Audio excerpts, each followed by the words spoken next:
Hi, good afternoon, everyone. It's September 17th, 2024. Welcome to this month's meeting of the Emerging Technology COI. So we're really excited to have you guys all gathered here today. We're going to be hearing a presentation this month from the Blockchain Working Group.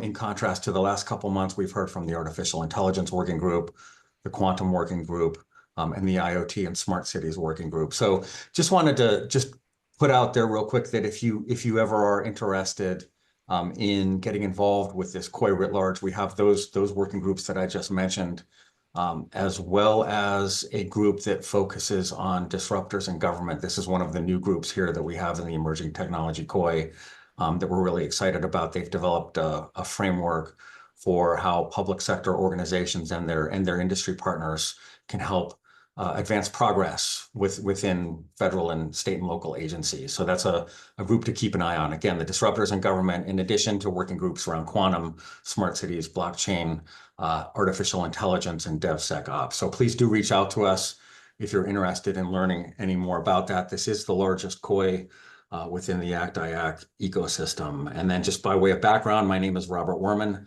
I am the government chair for the COI writ large, and I'm going to hand over the platform now to Fred DeVoe, who's my counterpart. He is the industry chair for the Emerging Technology COI. Fred? Thank you, Rob. So good morning or good afternoon, everybody. Today, as part of the Blockchain Working Group presentation series, we're going to talk about distributed ledgers from standards to maturity. And with that, we've got great speakers that have agreed to share a little bit the work that they're part of with regard to blockchain. So we'll start with Sal Francomacaro from NIST, who is going to talk to us about some ISO standards that he is involved in. Then we'll move on with Jorge Ferrer from the VA and Greg Matton from Apex Data Solution, who are going to talk about a solution that has been implemented within the VA. And we'll finish with Dino Dell'Accio from the UN, who will talk a little bit about a solution that he was leading at the UN about using blockchain. So with that, Sal, if you want to start. Yes, thank you. Yes, I start and I will use a PowerPoint presentation. I won't be following it, the whole talk, but so let me share 1 second, because when it's always tricky when you want to share on Zoom. And okay, give me 1 more second.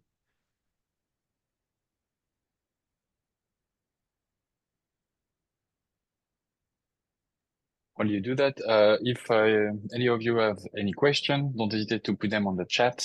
And then what we'll try to do is about like 15-20 minutes of presentation, and then try to have a little discussion. So if we can do 15 minutes presentation and then 5 minutes discussion, but we'll see where we are. Okay, with the rest of the group. Perfect. Thank you. Thank you. I hope everybody is able to see my presentation, correct? Perfect. Yes. So, good morning, good afternoon, actually. Salvatore Francomacaro, Sal. I work for NIST, and I'm what they call the cybersecurity standards coordinator. So basically, I help 2 divisions at NIST to be more effective in the standard arena. So particularly, I focus on cybersecurity, but in a broader sense. So for example, blockchain, IoT security, cloud security, AI security belong to under my quote-unquote umbrella, and of course, crypto, cybersecurity, and identity, privacy, and so on. So today I want to focus on blockchain. It's one of the committees where I actively operate. I'm a convener, one of the working groups. And so I make a big disclaimer. I'm focusing mostly on the ISO activity of this of blockchain. Blockchain, when it became the buzzword, when it was the level of AI or IoT, was all over the places. I mean, I think most every SDOs, standard development organization, has some flavor of blockchain. We have to choose one. It's impossible to follow all of them, so we focused on on ISO. So this is my presentation will focus on this one. So is take it with this grain of salt, and also take into account that what I say can be, I did my own research in other bodies. The situation is not different. So what I will say can apply to other committee, but of course, project and standards are different. Okay, ISO TC 307 is the ISO committee on the blockchain. I started with many other committee, many other SDOs decide to have liaisons, so form of collaboration with blockchain, because again, at the beginning seems the blockchain would interest and affect everybody. I have to say up front that level of interest has a little bit went down in the last few years, and perhaps is not negative in the sense that now only the real interested party are still collaborating. So there is a group of external liaison, external to the standard world, they are involved. And you can notice there's the European Commission is very active, and many other small organizations that, small and large organizations, but not necessarily for blockchain, but they can see in blockchain a tool for their work, their interest. I do a brief snapshot. So TC307 has been around since 2017, so it's not a new committee, but as you can see from the number of published standard, a work in progress standard, the number is still small. We have 12 standard published, and some of those are technical report, so really not even standard, but just like best practices or descriptions of something. And the other 9 standard are in development, which the majority are final international standards. And there is a large number of PWIs. PWIs is preliminary work items, so kind of studies that they would become eventually standard. There are 45 participating members. ISO is a national body SDOs, so we don't participate as NIST or as a company. We participate as a country, so US, Japan, and so on.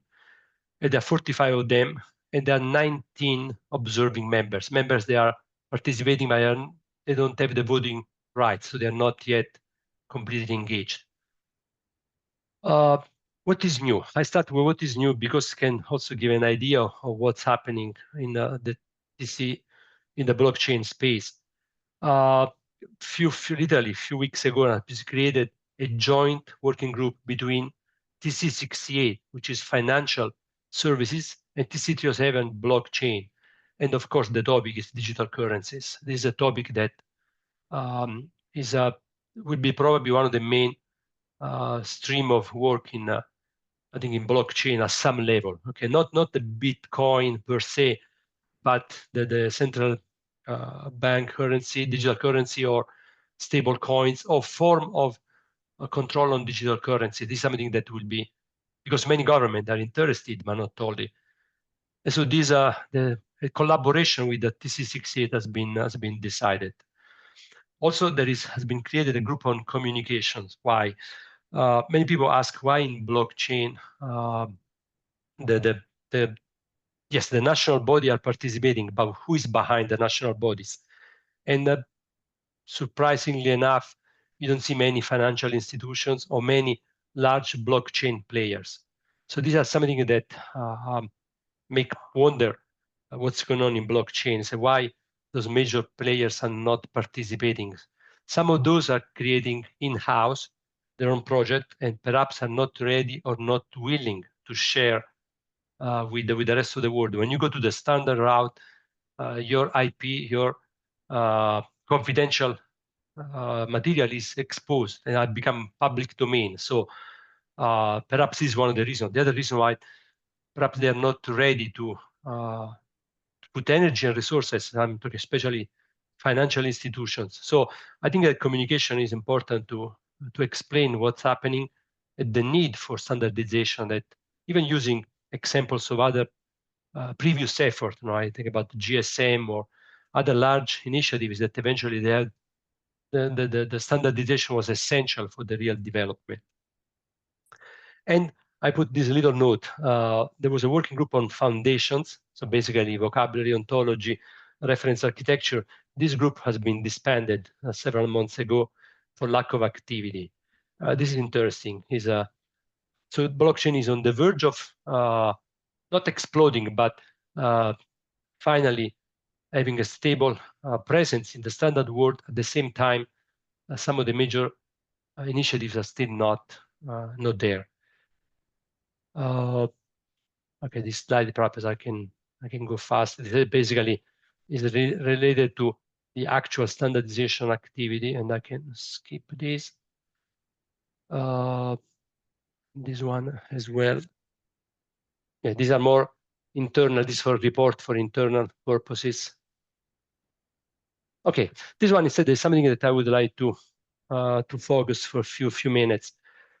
Beside the digital currencies, another topic of interest that is raising interest and collaboration across standard organization is the decentralized identity and digital wallets. And I use another word I will throw there, is the verifiable credentials, something have been created in W3C. Now, this aspect is not per se a blockchain activity, but blockchain, the DLT, the distributed ledger technologies, may have a part in this initiative. So there are several initiatives of collaborations across group like ID cards, like cybersecurity and identity, like W3C, and like TC68, the financial, because they have a natural persona, and then TC307, the blockchain group. So these are all initiatives that are beginning of a collaboration. There's not yet standards, except W3C. There's a couple of standards in this space, but they will be eventually, there will be standard generating. And what I feel as a positive effort is not like what happened in the past, that one committee decided there is a need for a standard that goes off solo.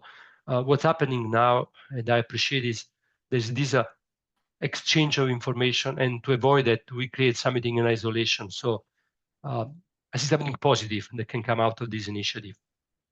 Again, there is since the WG1 group, as I mentioned, was closed, but the need for investigating if the vocabulary and the reference architecture are up to par with the world still is needed. And so another group was created with this special task to investigate if there's a need for revision or even new standard in this area. Let me see if no, this is concluding my presentation, the one, but I will change for a second what I'm sharing because I want to share another, not a slide, but this is a live website, because I thought it was the best way to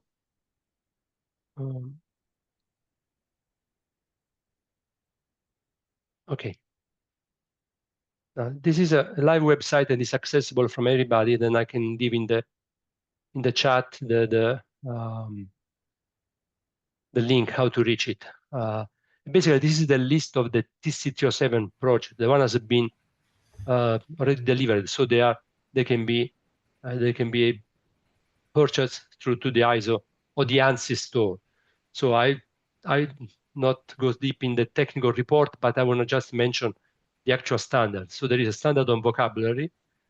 There is a privacy and personal identifiable information. No, sorry, this is a technical report. There is a reference architecture. There's a technical specification on taxonomy and ontology. There is a technical specification on guidelines for governance. And that's it.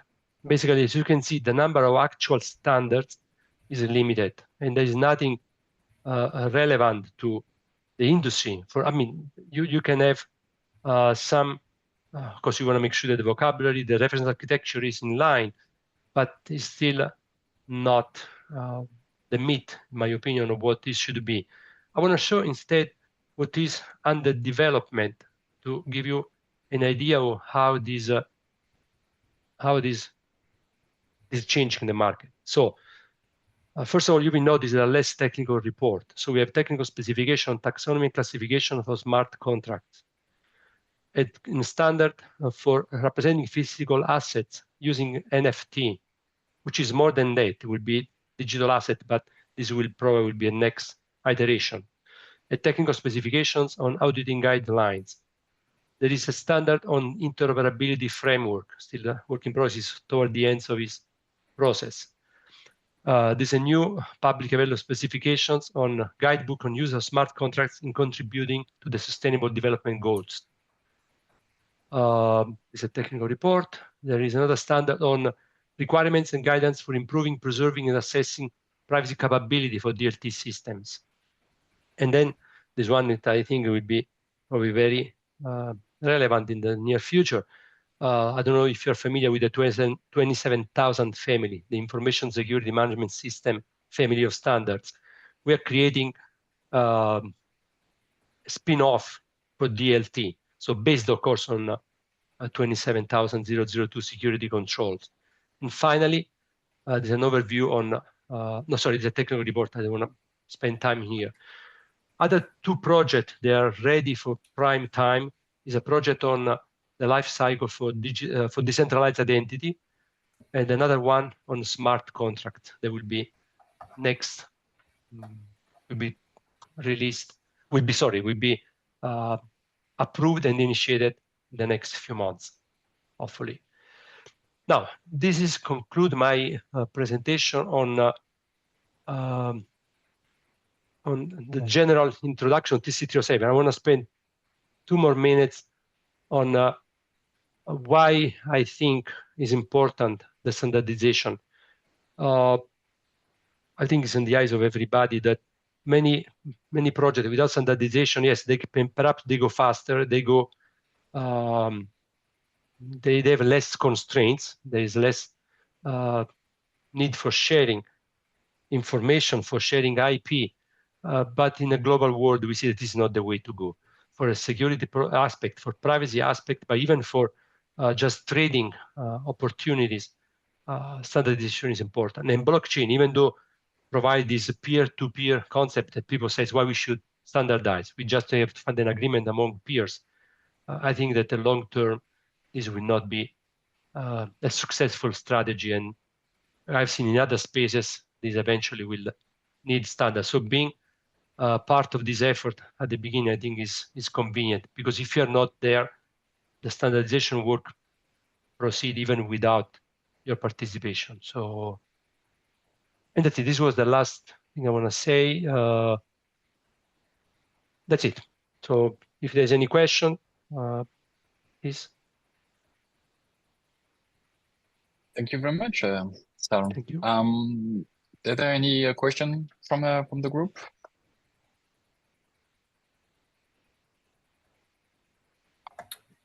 So I have a question. Yes, please.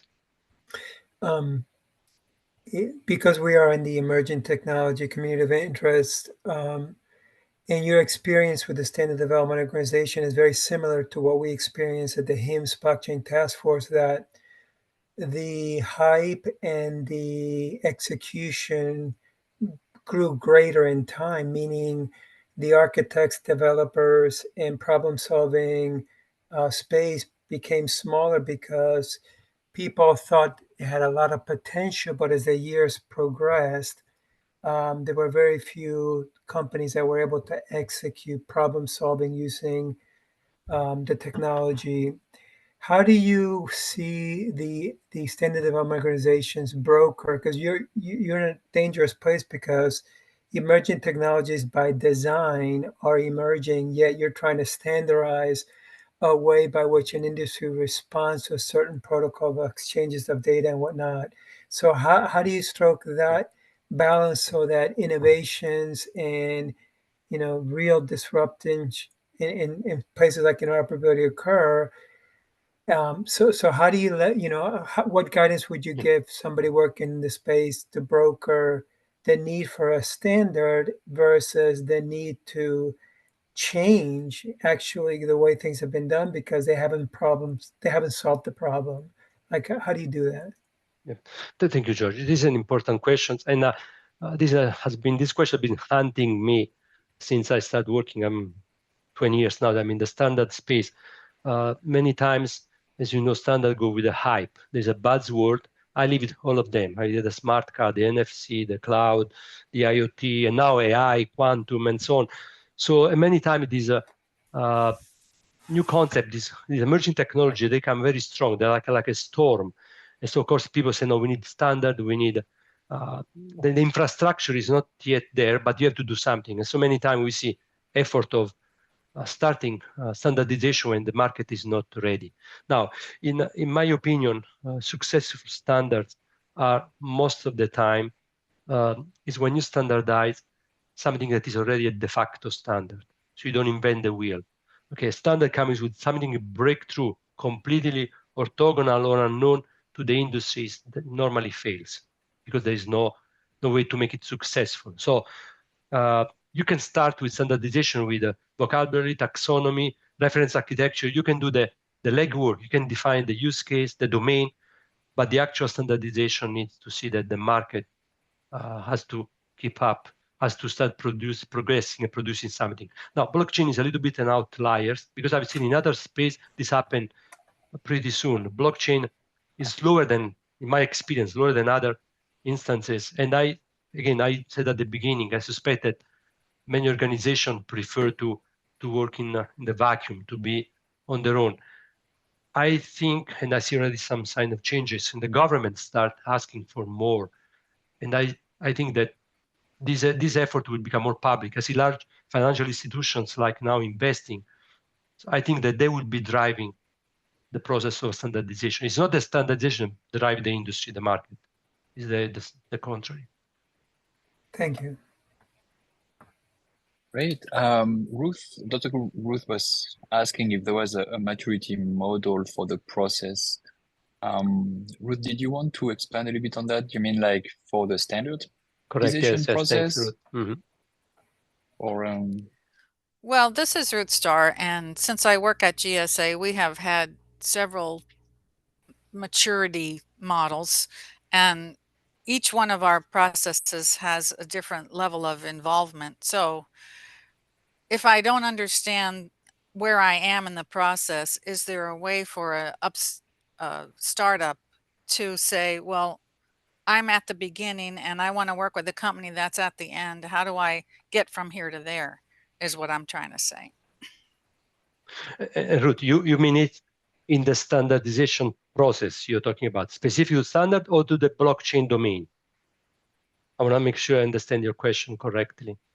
Well, we're talking about standardization. Okay, no, just make sure. Yes. Okay, perfect. So in standard is a little bit different from like the maturity of a standardization body goes a little bit different. Normally you participate when you have an interest on a specific sector. So in a specific aspect of blockchain or interoperability or smart contracts or identity security or digital asset management.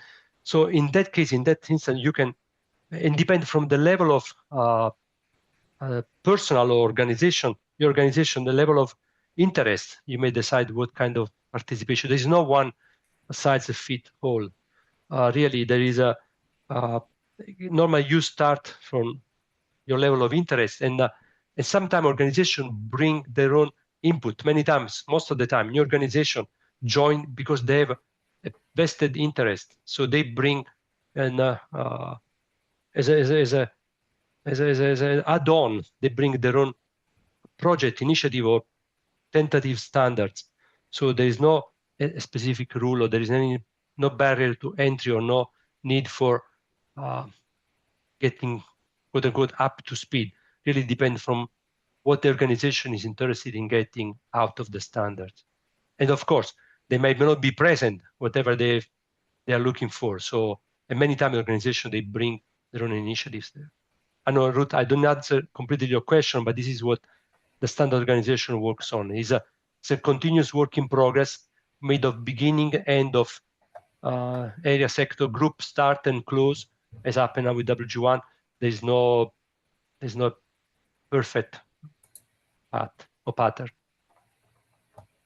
Thank you, Sal. And in terms of blockchain maturity, I think Dino will touch up a little bit on that. One of the other associations that's been working on understanding basically the level of maturity a blockchain solution is at.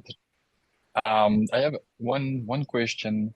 So you talked about the ISO starting to get an interest or to maybe collaborate with other SDOs with regard to digital wallets. How is that going, and what are the other maybe SDOs that are working on that? Yes, yes. This is still in an initial phase. It really is a new thing. There are, I mentioned briefly, there are two large body of standardization, which is the ID card, okay, where the secure element, now they changed, one time was called smart card, now it's different names, but they have an interest, of course, it would be the hardware or software token. And of course, there is the security identity space, which is the cybersecurity identity and privacy group interest. And there's the financial world, so TC68, as I mentioned, and blockchain could be the infrastructure, can be the plumbing for the communication of this language. So these are the initial players. But let me tell you, who is really behind, who is really a driving force in this moment is Europe. The European Commission is pushing a lot on digital wallets. So they have a strong interest. The European Commission, they're investing financially in this, and they have their own organization. They have Senelec that does standard for the European Commission, but they understand that they don't want to be regional, they want to be global. So they are all the members of the European Commission. So there are 26. So we're talking about a lot of members. They are bringing up. I can see the initiative that proposed, that I mentioned before to Ruth, members that join, and they bring their own initiatives. So we'll see a lot of European initiated project and initiative that try to hit now the standardization space. Great, thank you. Any other question? Otherwise, we'll move on to the next speaker. Okay, Jorge, take it over. Thank you. Can everybody hear me? Yes. Okay, very good. Good afternoon, good morning for those on the other side. I'm working as a health informatician at the VA, and in my capacity for this meeting, I am the government chair for the blockchain working group. And today, what I wanted to do is talk about a project that the VA completed with regards to provider directories and accuracies. It's a substantial problem in the American healthcare system. With me, I have the company and the vendor that did this innovation work, Mr. Greg Matton. This work has been awarded a number of awards, Fed Health IT in 2022, IT 100, and the administrative cohort winner for the National Artificial Intelligence Institute. So it's a very substantial amount of work. It was done under 1 year, so a period of performance of 1 year. So it was done under an enormous tight timeline. And today we'll be hearing from Greg Matton directly about the technicalities and how they executed the blockchain enablement for the provider directory. So with that, I look forward to the discussion, and I'll be here for any questions that you may have. Thank you. Thank you, Jorge. I'm Greg Matton, CEO of Apex Data Solutions. I also have a slide presentation that I prepared for today. So I'm just going to call this up.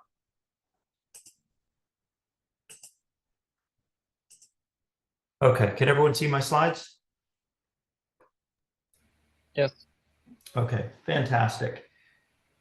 Just to give you a little bit of background on who we are as a company, we've done a lot of work over the last decade in the federal space, primarily for the VA on a wide range of projects, many of which touched early stage on enterprise data interoperability, problem areas, and issues.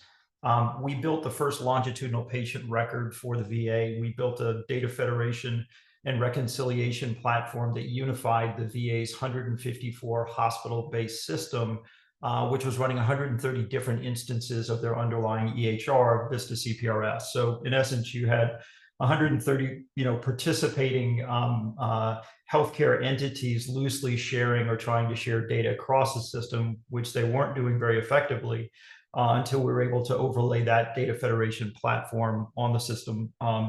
back in 2017. We built clinical applications to run on that platform, like medication reconciliation, which not only handled the encounter when the patient and the provider were co-located, but we did so in a way that supported VA's growing reliance on, and medicine's growing reliance on telehealth. So you could have a patient and a provider not co-located, but sharing information and participating, in a live session with notes and meds and, images and whatnot throughout that encounter. Also tracking, 900 different data elements that the VA clinicians and informaticists wanted to capture about each encounter to help improve the way that they delivered care to those patients in that type of setting. We did work with the VA to help build out some of the infrastructure that they were putting into place to get data out of the clinical data warehouse, which is their long-term storage component outside of Vista CPRS, and get that data into the Cerner platform that the VA was transitioning to and is still transitioning to. And then, as Jorge said, most recently, we've done a lot of work. We just finished up a year-long project with the VA and partnered with CMS on that in the area of provider directory data accuracy. What we are as a company is, we were doing a lot of work for the VA, as I said, and we saw a lot of gaps in the enterprise space in the area of data sharing and data interoperability. And so we started to focus in on how we could do this in a way that maybe was a little bit different from the industry approach. And one of the challenges we ran into immediately was, how do we solve the industry-wide, and when I say industry-wide, I mean all industries, enterprises share a challenge with aligning information across systems of record, whether that's internal systems of record or even external systems of record if they have data sharing agreements with third parties, where you've got shared identities. And by identities, I don't mean people necessarily, though it can be. It's shared information, shared things, shared data. Enterprises don't do that well, and the current databases out there don't do that well. So how do you do that in a way that makes sense from an organizational standpoint? But more importantly, how do you maintain that alignment over time as new information comes in, whether it's updates or new information about the things that are being tracked and shared? And so we came to blockchain as part of our effort to deal with that long-term storage problem and how to do change propagation as new information came in order to maintain that alignment with stakeholding systems of record. And I'm going to talk today about blockchain. I'm not really going to talk so much about distributed ledger. I think you'll understand as I go through my presentation why. But I'm very passionate about the work we're doing, and I have been accused at times of being a bit long-winded about that. So I'm going to do my best to try to stick to my slide scripts, because I know that will fit into the time that's been allotted for this. And as I said, first slide, it just tells you some of the areas that we've done work on that kind of led us to where we are. And again, the work helped us focus on that data alignment and how to maintain that alignment over time, and really beginning to get into the concepts of how do we track the state of and change to identities, things, data over time, because I think that's at the heart of maintaining that coherence of information across an organization or even across organizational boundaries. And so, it also provides a rich repository for research and analytics in a wide variety of ways, especially in the healthcare setting. So our approach to interop, right, is to model it as a real-time truth detection and change propagation problem, right? Instead of the primarily industry approach today of data exchange, right, which is point-to-point integrations, open APIs, and sort of semantic alignment of ontologies and terminologies, right? The main advantage of our approach is of adding a sort of a big data and interop services layer to the underlying architecture, is it allows us to synchronize or align information between each system of record based on a single shared source of truth.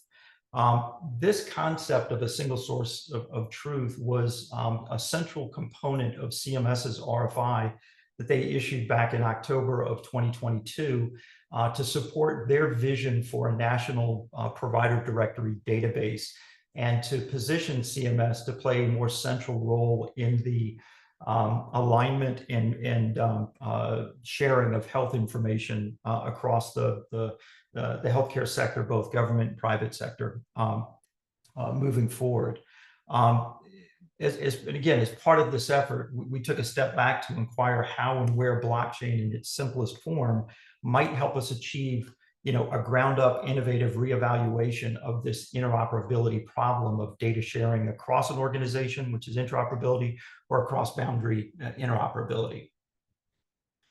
So how can blockchain bring value in this context? It's a way for all participants in the exchange of truth to verify that they share a common fact base at any and every point in time about a thing. It provides the ability of each participant in the exchange of truth to cache enterprise-relevant identity state for system of record alignment purposes. And it ensures that we don't lose information or the context in which it was captured over time.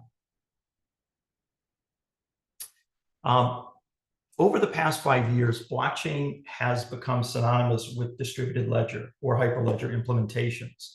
But it's not the only possible implementation of a blockchain. We presented back at HIMSS in the Interoperability Showcase in 2019. We did 2 panels, one at HIMSS and then a follow-up we were asked to do in June of that year on blockchain as an emerging technology. And we've presented in 2021 and 2022 at a National Artificial Intelligence Institute for the VA and at an earlier ACT-IAC conference this summer. And we've talked about sort of our view that the ledger-based approach is very effective in areas where you've seen significant penetration and adoption, primarily financial transactions, and in the healthcare space, claims billing and processing and supply chain management. To date, however, there hasn't been a successful implementation of a ledger-based platform that I'm aware of that addresses a lot of the core healthcare data interoperability challenges, whether that's clinical data sharing across organizational boundaries, things like prior authorization and consent, provider directory is another one in fraud, waste, and abuse.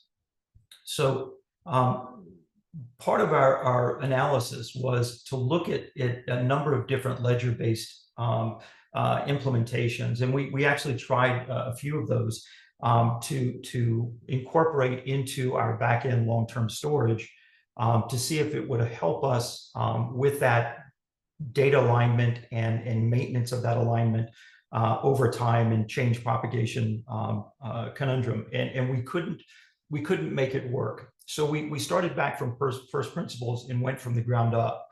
We utilized a novel non-ledger-based blockchain implementation to construct that single source of truth, and we've done it in a way that supports what we're trying to achieve in terms of that data alignment, and that's something that we demonstrated in our use case for the VA with CMS using all of their historical provider data.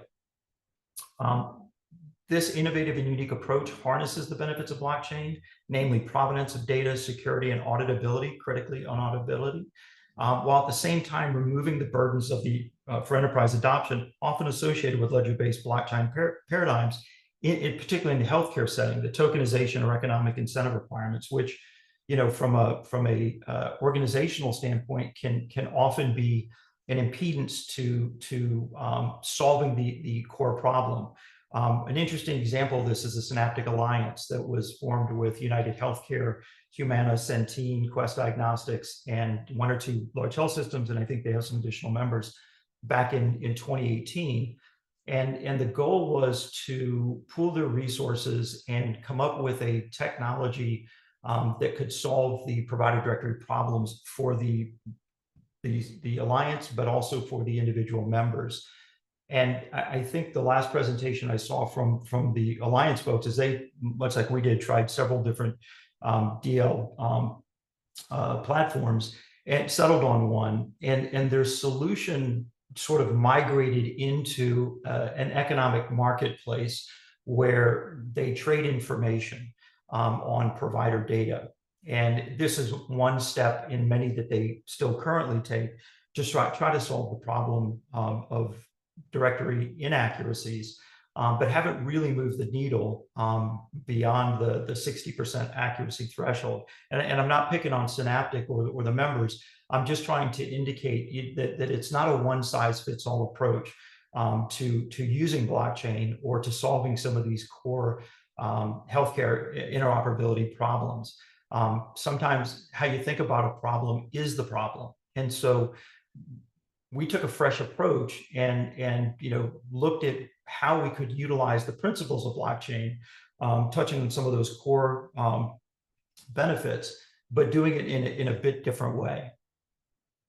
So our approach is we leverage blockchain in the architecture as part of our long-term storage, but it is by no means the sole component of the solution to the problem of data interoperability. Our approach addresses a core limitation with current databases. They suffer from an information model that does not grapple properly with time and truth, and that limits what you can express in the data model. The immutability of data on a blockchain allows you to think outside the box in terms of how we think about identity, state, and critically change over time. This will have a radical impact on how we think about building distributed data sharing systems, which is at the heart of our enterprise platform. So our approach focuses not only on the data reconciliation challenge, but better ways to vet what is true about a thing over time, and then to properly align all systems of record that know about that shared identity.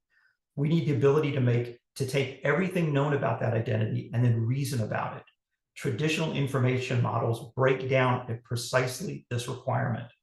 And rather than impose, sort of a trustless, opaque environment between data sharing parties, our approach reflects real-world data sharing arrangements where identity and transparency are required. And I think this is a critical factor because in our work in the federal space and talking to payers and to providers who share that data with the payers themselves that go into these provider directories, there is almost a reliance on openness. You need to know, especially when you're dealing with clinical data, patient data, you need to know where that information came from. You need to know about the trustworthiness of that source, and you need to know the identity of the individual, right? There's a certain degree of trust and transparency baked into a lot of these core problems in the healthcare space that aren't, I would say, enterprise friendly towards some of the realities associated with the distributed ledger approach. These aren't financial transactions. These aren't cryptocurrency environments. There's oftentimes many of these participants in the data sharing schemes have very formal data sharing agreements in place that outline the rights and responsibilities of the parties with respect to that data. So, our approach was part of the use case that we recently completed for the VA, and it provided a very secure, very fast, very reliable way to not only start with the alignment issue, but to maintain that alignment as new information came into the organization. We had a very diverse group of subject matter experts from the VA, from HHS, from CMS, Office of National Coordinator, and DoD. CMS, VA, DoD, all having large programs with Medicare and Medicaid on the CMS side, TRICARE on DoD side, and in the Community Care Network on the VA side, where the provider directory problem is a major issue, not just in terms of access to care issues, patient safety issues, but also driving up the cost of healthcare in this country, with problems with fraud, waste, and abuse as well. So the early stage prototype that we delivered showed an ability to increase those accuracy rates of the directories above the 90th percentile. far exceeding current industry capabilities of the 60th percentile. We focused, because of the limitations that Jorge indicated earlier in terms of time and scoping, we focused entirely on the enterprise side of the problem space. There's two core issues there. One is the enterprise side, which we talked about with the data alignment and how to maintain that alignment and to propagate new information to stakeholding systems of record. But the other side of the equation is how do you get provider buy-in, because they're the ultimate source of this information. And there has to be an approach that incorporates a burden reduction capability to them that works in alignment with an enterprise approach with respect to this data. And that would be part of the follow-on work that we've proposed to do in this space. So, as I said, our approach utilized a non-ledger-based blockchain implementation to build a single source of truth. And we did it with over 10 million or 11 million discrete national provider index updates, 10 plus years of historical data. We created mock environments for VA and CMS to reflect their internal infrastructure. We use different technologies and database stacks to best simulate real-world environments where it's not a homogeneous, series of SQL databases. And we made it FHIR compliant. We showed the ability to do that, though it's not necessary in terms of the underlying data exchange, because we make the semantics around that data an orthogonal concern to the data sharing parties. We use linked data adapters on a microservices platform to facilitate that data exchange both internally and cross-boundary.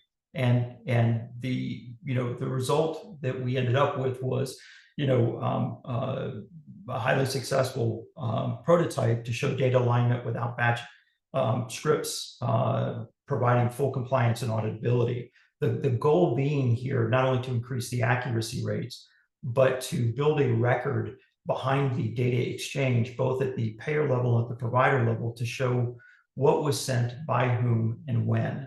So whether if there's a misalignment of information in a particular directory, we can pinpoint where that inaccuracy came through. Was it good data that was reported but never reflected, or was it bad data that was reported and recorded?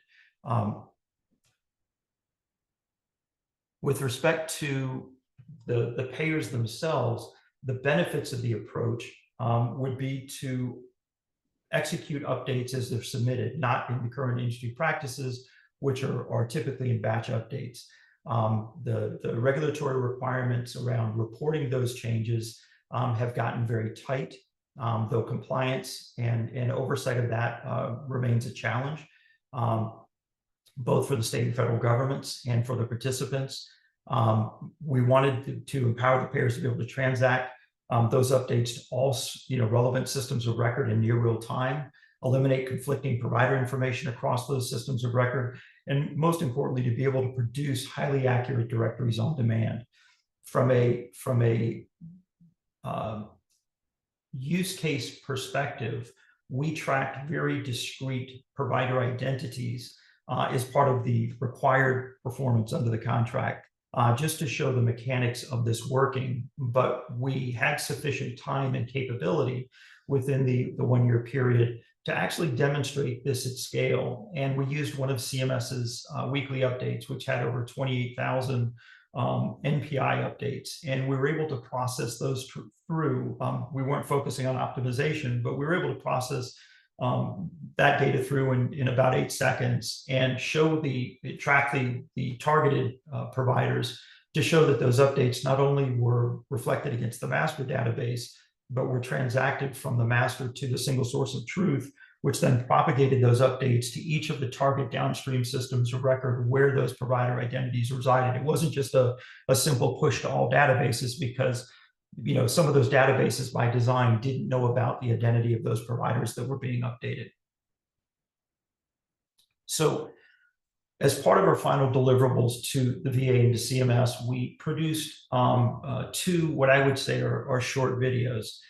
They're about 12 to 15 minutes in length. And we focused one on the blockchain component of what we were doing, and the other on some of the scalability issues surrounding the work and how this could be leveraged by CMS, by a payer, by the VA, by DoD as well. And I would encourage you to go to our website. There's a link right here where you can see those demos. I know everyone's challenged for time, but I do tell folks, if you're really interested in kind of what we're doing and where we're heading, those videos will give you a lot of great insights into our current capabilities and in a bit of a snapshot into what we think next steps are going to be. Before I conclude, it's important to note that, as I said at the outset, our focus is on building a generalized approach to enterprise interoperability, not just in the healthcare space, but for enterprises in general. The provider directory work that we recently completed is an implementation of our technology to a specific use case. It is not a provider directory solution per se. We have other targets in the healthcare space that, once tested and vetted in the provider directory space, we would like to turn our sights to. It doesn't mean we can't even work in parallel on some of these, because in a lot of cases, you're dealing with the same parties, federal entities, providers, and payers. And some of those include prior authorization and consent, fraud, waste, and abuse, getting clinical data back from community-based providers, especially for the VA and DoD, to update the patient records within those respective healthcare systems. Because today there's a real challenge there for both VA and DoD. When beneficiaries go into the private sector for care, those records often don't make it back to the respective health systems. So when those beneficiaries present for care within the system, the clinicians at that time have a less than complete health record and often rely on patient updates, which is, for those of you that practice medicine, you know, is really not the standard of care that we're going for. So with that, you know, I will conclude my presentation. I want to thank the ACT-IAC group for allowing me to come in and talk about the work we've done. And as I said, I'm just super excited. We've got a lot of interest at the federal level, both with CMS and the VA and DoD. And I think the reach of what we're doing is going to become part of the underlying fabric for how the industry itself solves not only this particular problem, but how it maybe rethinks its approach to some of the other core enterprise interoperability problems that have been challenging the healthcare space for the last 10 to 20 years. Thank you. Thank you very much, Greg. We have a quick question related to, would you be able to provide us with these slides, or at least copy the link that you showed us to the chat so that people can have a quick access? I did submit them to Renata. Okay. And so Wonderful. You guys should have them. Okay. Yes. Great. And so it means that you're okay with us sharing them, basically. Yes. No, that Okay. is fine. Okay. Yes, that is why I submitted them. Okay, awesome. Any other questions?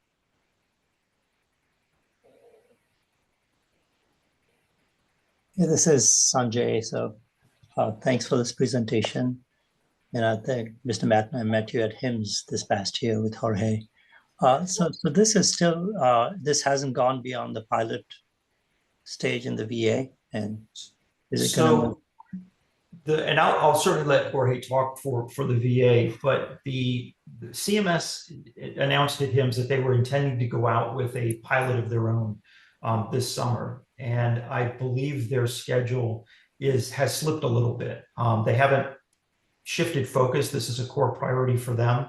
I think their challenge is trying to scope a pilot in a way that yields meaningful results for them. If successful, it gives them a path forward to implementing a number of the core priorities in their RFI. But I also think that there's been a bit of a challenge in terms of industry support for this.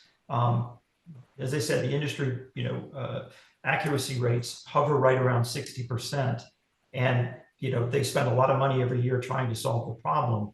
But there hasn't really been a breakthrough in terms of a technical approach or technological approach, which I think we're now on the cusp of. So, my hope is that industry will take notice. We're certainly reaching out to them. With respect to the VA, I know that the VA IG released a report back in April, and Jorge can maybe talk a little bit about this, that was a bit critical of the payers that support the Community Care Network program for the VA in terms of their lack of accuracy in terms of the directory data that it supplies to the VA, that the VA folks use to schedule these community care network visits, but also with respect to network coverage issues and network adequacy in terms of required clinical capabilities and also personnel to support the program. So I know VA is in the process of looking at moving forward with a solution to that items in the IG report. I think they're probably a little bit behind the curve in terms of CMS's timeline, just because this report dropped in April. And I know they're working overtime trying to come up with scoping and requirements and a path forward. But I think our efforts and what we've delivered were well received by both VA and CMS. And I think we're very much aligned with where they want to go as organizations to solve this problem for themselves. Yeah, if I can just expand, Dr. Sanjay, and thank you for that question. As you recalled, after HIMSS, or just prior to, the VA Office of Inspector General did an audit of the provider directory system within the VA and found that it was underperforming, but it really needed a new refresh. It just needed a new way of performing, because it wasn't not just meeting the current state of performance, but it wasn't forecasting changes that were also needed. For example, if you did a dermatological procedure and you were a surgical dermatologist, but you couldn't put that in your provider procedure list, then having a directory that only got you halfway there really would not help the veteran looking for that service. So that's an exemplar of how the capability is, so that when a veteran needs a service, he has the most accurate information in that directory that gets him as quickly as possible in front of the clinician that's going to provide that service line. And so, as I think you and I have had some discussion in the past that within your VA, chief of staff and whatnot, this is work that's really needed, not just at the VA and CMS for sure, but the VA is currently studying how our new provider directory strategy will move forward. And this work has helped us, allow us to at least understand what is technically feasible, what actually could be possible, as opposed to oftentimes the vendor community will put and respond to a requirement that on paper looks like they can do, but technically it's an unexecutable build. And so the government ends up, buying a lot of Model Ts when they really want a much faster, quicker car, because the technical requirement in RFI is not what we did. We did the opposite. We said, what problem are we solving? What technologies do you need to solve the problem? And how would we know that the problem was solved? And we just simply measure the accuracy rate. So if your accuracy rate in the industry is hovering in the 60 and we're above 90, 95%, that is telling you the level of technical execution of the performance. And you're going to see that in the video clips, because you're going to technically see, how that gets done. So that's, the current state, and this work, clearly has allowed us to consider that possibility. In order to make sure. And I think sorry guys, but in order to make sure that we get some time also for Dino's presentation, if you don't mind, we can resume that little discussion at the end. But I want to make sure that I have enough time for Dino to make his presentation as well. Sure. Online. Absolutely. Thank you. Okay. Yeah. Thank you so much, guys. Thank you, Greg. No, thank you. That was a great presentation, Greg. Yeah. Dino? Thank you. Thank you very much, Frederic. Can you all hear me very well? Yep. Perfect. Yes. So I'm going to share my screen. I have a presentation that I prepared. I will go through the presentation relatively fast because it's a long presentation that I've been using for the last 5 years. So I just gonna try to focus on what I think that it's relevant. And of course, depending on your interest, I can always offline walk you through and provide you more information. Can you see my presentation? Yep. Perfect. Thank you very much for confirming. Okay, so my name is Dino Dell'Accio. I'm the Chief Information Officer of the United Nations Pension Fund. Based in New York. I've been with the United Nations for the last 25 years. My background and focus is in information system auditing. For the large part of my career at the United Nations, I was the chief IT auditor of the UN. For 3 years, I worked as an information security officer in cybersecurity, and I conducted the first ISO 27001. Actually, at that time was 17799 of the United Nations system. I'm just underlining this because you will appreciate my perspective, my point of view as I walk you through this presentation. So the way I presented the case is basically, this is a solution that I designed and implemented to address an historical 75 years old problem that the UN Pension Fund faced through its existence. And it has to do with the proof of existence of the beneficiary of the UN Pension Fund. We're talking about 86,000 individuals residing in more than 192 countries. So when I was appointed CIO back in 2017, I was told that basically the UN Pension Fund had digitalized and automated everything except for this process. And therefore, I was given this challenge of trying to resolve it. So I'm going to walk you through the problem, its component, the solution, the way that I broke down the solution, the alignment with other overarching strategies and directives and plans of the UN system at large, the building blocks, some references to the technical background and the architecture and the decision made in defining a specific architecture for digital identity in support of proof of existence. And then I will focus a little bit more on my obsession as a former auditor on the issue of assurance, how to demonstrate that the adoption of emerging technologies such as blockchain, artificial intelligence, biometrics, and so forth and so on, can indeed be demonstrated being credible, trustworthy, and secure. And I will go through some certification assurance steps that I've taken throughout my time in the last 5 to 6 years. So very briefly, what is the UN Pension Fund? The UN Pension Fund is the pension fund considered the Social Security Administration of the federal government of the United States. So the UN Pension Fund plays the same role. It collects the contribution of both the member organization, we are talking about 25 member organization, and of the entire system of the UN worldwide, and pays the benefit on a regular basis. So many of the member organizations that are part of the UN system, you may be familiar with. There is a Food Agriculture Organization, there's the International Atomic Energy Agency, and so forth and so on. So we are talking about the current market value of a pension fund that is valued at $90 billion, fully funded, and one of the last rare defined benefit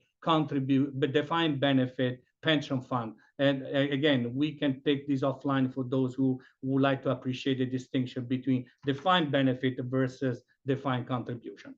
So just a quick mention to my colleagues at the United Nations International Computing Center who actually build the solution. So vis-a-vis the design and the requirement that I had defined, they went ahead and actually developed the application and implemented the application, and of course, now currently supporting the application.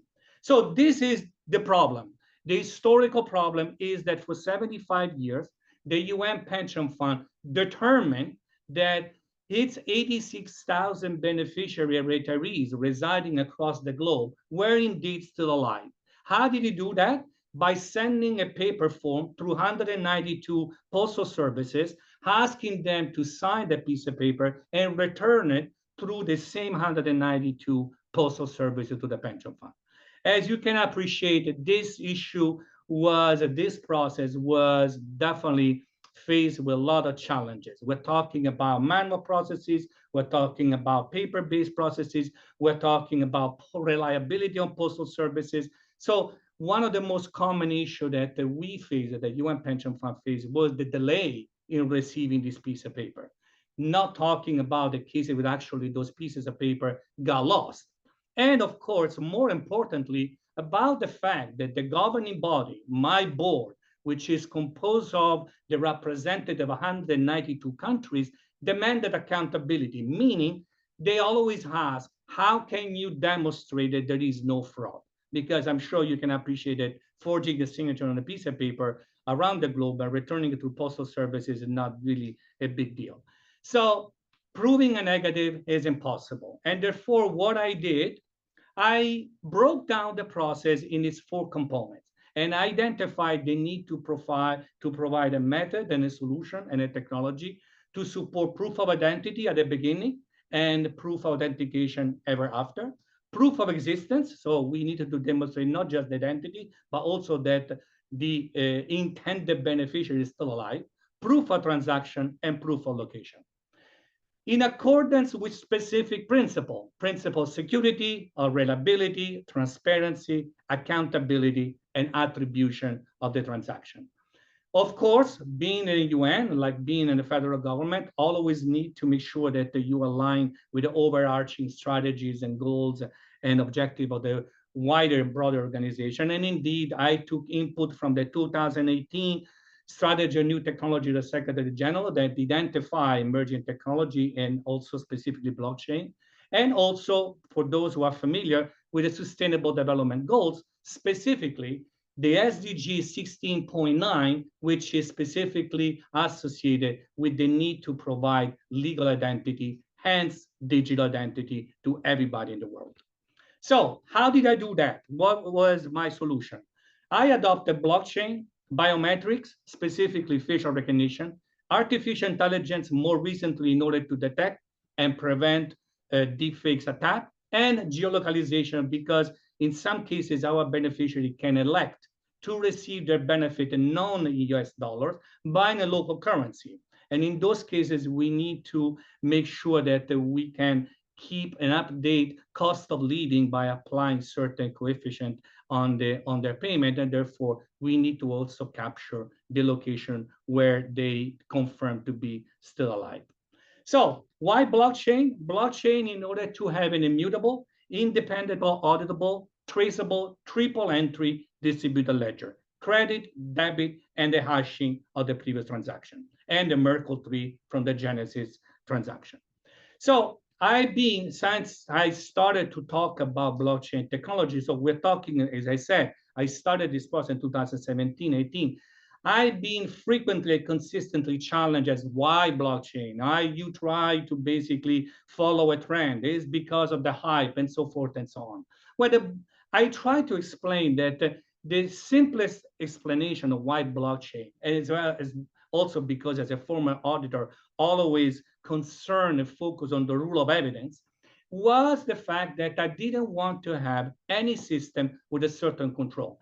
I want to basically ease the work, first and foremost, of my database administrator, and in turn of myself, as to why we needed to demonstrate that we were basically applying due diligence in a secure manner in the segregation of duties. Because, of course, I've been made very well aware, as far as I also knew very well myself, that you can accomplish the same thing you can do with a blockchain with distributed databases. But as you know better than me, a database administrator, at the end of the day, always has super user access or specific ability to enter and potentially manipulate data. And therefore, based on reports and statistics of the Association Certified Fraud Examiner, my former colleagues, there is plenty of evidence that in the majority of the cases when a fraud is committed, includes collusion. So I wanted to prevent even the suspicion of a potential collusion between one of my staff members, one of my colleagues in the pension fund,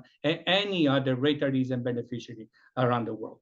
So I adopted and I designed a permission blockchain, and therefore through this mechanism, I was able to determine who can participate, who can write on the blockchain, and allow for the sake of transparency, anybody and everybody to actually read. I wanted to maintain privacy, and indeed I use a technology that makes use of the ZKP, zero knowledge proof, and I wanted to create an immutable ledger.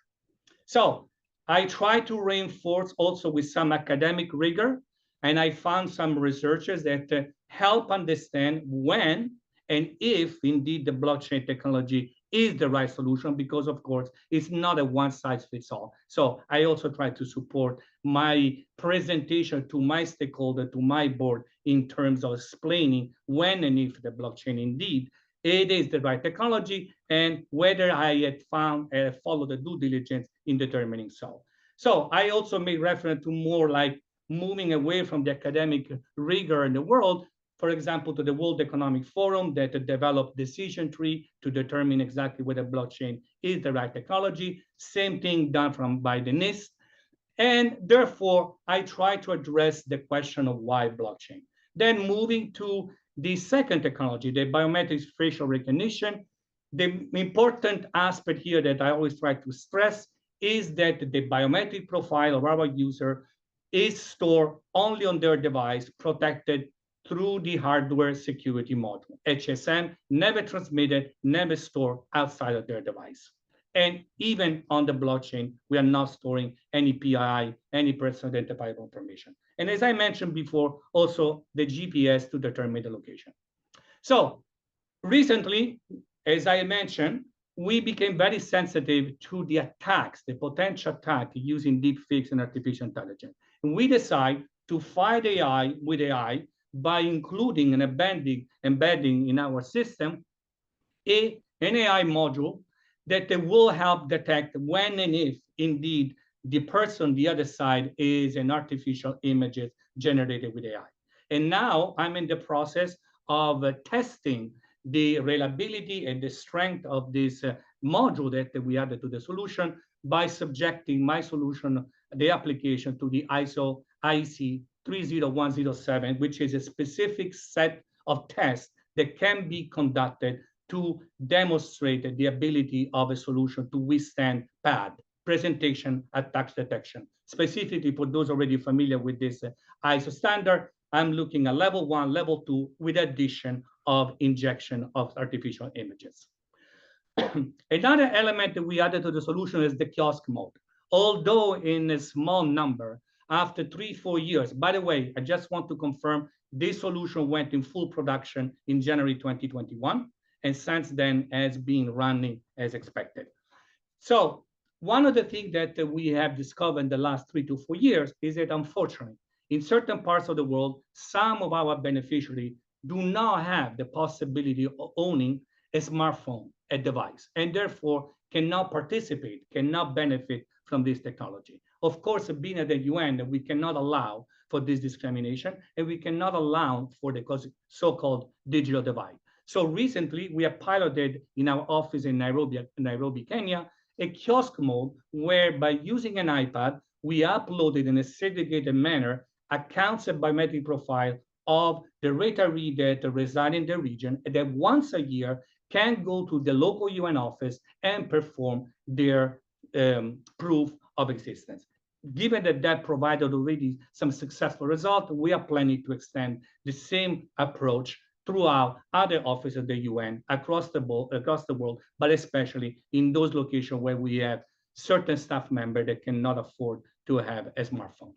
So the application itself, if you go in the App Store, whether it's iOS or Android, you will see, I'm proud to show that was not the same thing at the beginning. Now we have 4.7 stars. At the beginning, we only had 1 star because, again, the nature of our demographic was when there was a lot of us if you will, skepticism and also understanding of what is a biometric and how to go through the enrollment and the onboarding process. So we did have a good amount of lesson learned, but now after 4 years, I can say that finally we were able to receive this great acknowledgement. So these are some of the screenshots, and I'm going to move further. So I alluded to before that I'm going to share some technical details, but most importantly, the architectural detail and the decision. So from the point of view of design pattern, we adopted the category of DID, Decentralized Identified Document. I believe that Sal alluded to the various modules that exist in the digital identity domain.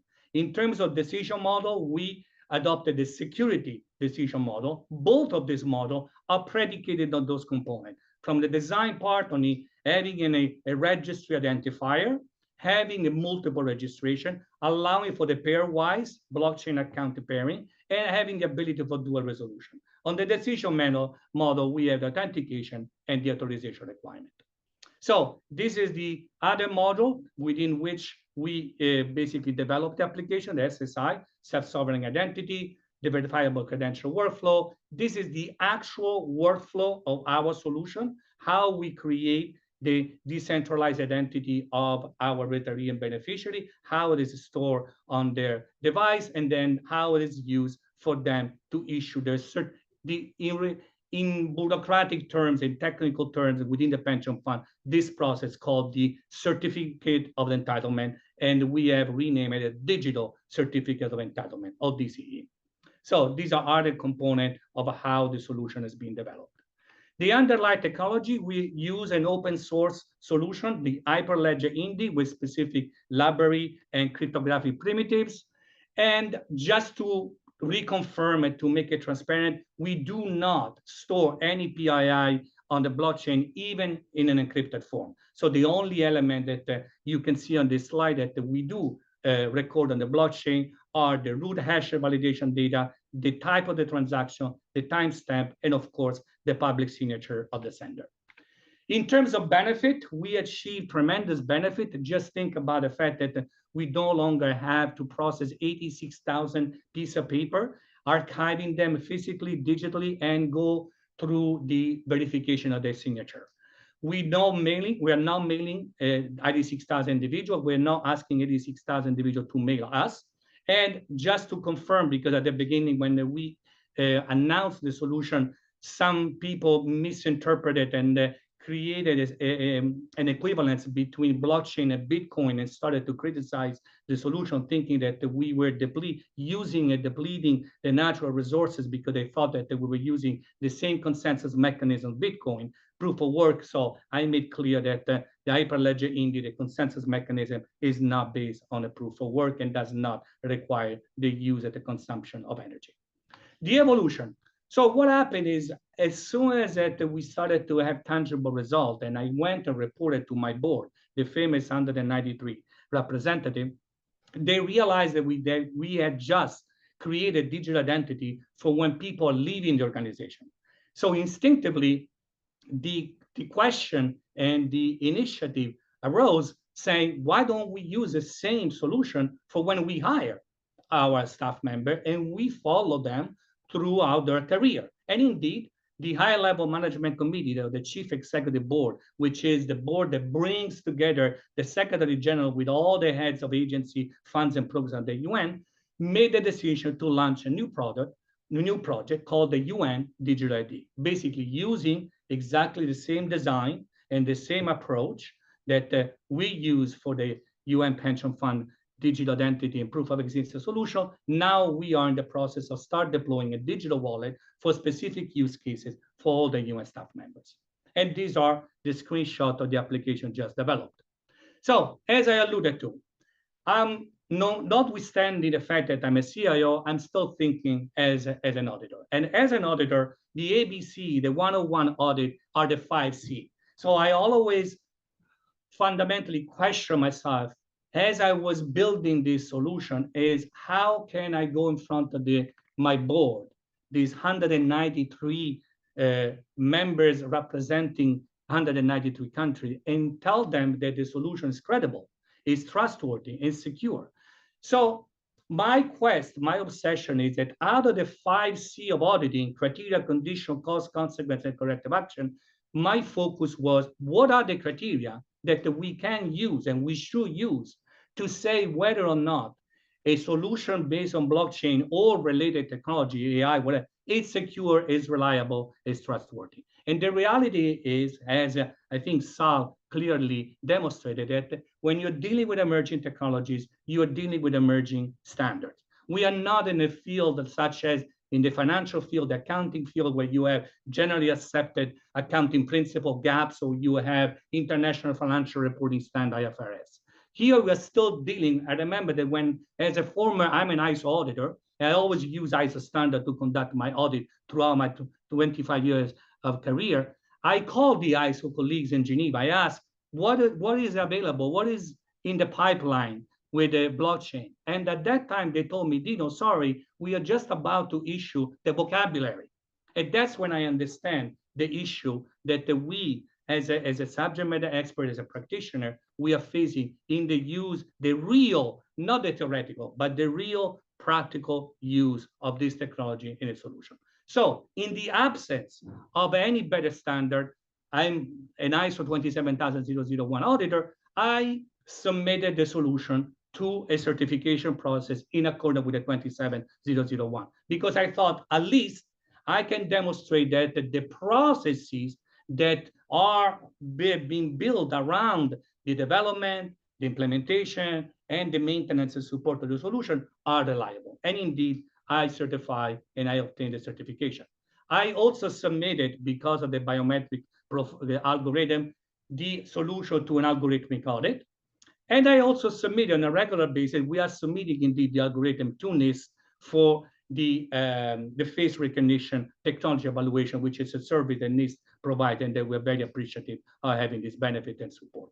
I also requested an external subject matter expert to conduct a cybersecurity audit of the application itself in this 11 domain, as well as a data privacy audit. Although as a UN, we are not subject to the GDPR, we did develop principle of data privacy that pretty much align with the GDPR, and indeed, we conducted this external audit. So as a result of this, we received some important acknowledgement and recognition. First and foremost, the award of the UN Secretary General on Innovation and Sustainability. Second of all, the award of the Government Blockchain Association, which is based in Washington, D.C. I'm going to talk a little bit more about their model on social impact, award on social impact. And then we were also a case study of Gartner. This case study I need to qualify the statement, is not available publicly, is only available for those clients of Gartner that have a subscription to their services. There was also an industry trade magazine, a publication that wrote an article on our solution. So I'm proud to also share this. In May of this year, the World Summit Information Society in Geneva, I made a presentation, and I was joined by Scott Stornetta, one of the co-inventor of the blockchain technology with Stuart Haber. So I was very pleased to have him with me talking about, from his point of view, use cases of blockchain beyond crypto. So I was very pleased to have his support. So as I look at one quick thing, we are about 5 minutes before the end of the session. Yeah. So two slides. Two slides, okay. And I'm finished. Sounds Basically, good. I started an initiative within the UN system called the Blockchain Assurance Standardization Dynamic Coalition, part of the Internet Governance Forum, to build consensus bottom up on practical cases to fill this gap of the lack of best practices, standard, and criteria. And I've been working with the GBA in Washington, D.C. in building this model that basically is a technological agnostic model. So it doesn't matter which blockchain, we define some high-level criteria that can be used to assess a blockchain on 5-level maturity, from initial to optimized, following the CMMI model. So for those, again, who are interested, I know that time is limited. If you would like to contact me offline, I'll be more than happy to share with you what we're doing and also the conference that we're holding. And that's all, basically just to confirm that digital identity is still a very important problem that my colleague at the World Bank documented with a report affects 850 million people. Thank you. Awesome. Thank you so much, Dino. We have time for a couple of questions or comments if anybody. Sal, do you have your hands up? Yes, and thank you, Dino, thank you all the speakers for bringing up the application side of what we are preaching in the standardization arena. I want to ask a question to Dino. Dino is a little curiosity, but will explain why the standards are important and what are the difficulties in emerging technology to deal with standard. I saw your solution is very fascinating, and I noticed you mentioned the immutability. On the other hand, how do you reconcile this immutability with the privacy, with the right to be forgotten existing privacy? This is one of the obstacles that the standard space has experienced, where you have a technology that is very good at certain things, but then when not to reconcile with other standards, with other principles, they become complicated. You can say anything about that, please? Yeah, thank you, Sal. Absolutely. So, I mean, first and foremost, I think like everything else in the world of auditing assurance, everything needs to be contextualized when you're talking about the risk. So first and foremost, we are dealing with a permission blockchain and not a permissionless blockchain. So again, we are dealing with a discrete number of people that we specifically identify. And also, as I alluded to before, the data that is recorded on the blockchain does not contain any type of a PII. The only thing that contains is the translation of the public key of the address of the edge agent that is installed on the device of the user. So therefore, the correlation between the actual identifiable element of the person and the data that is stored on the blockchain is very, very indirect. So therefore, I don't think that, again, there is such a risk that someone could complain that their data will remain in an immutable, because their data is not actually their data, is the data of the edge agent that is installed on their device. Thank you. Thank you. Any last question?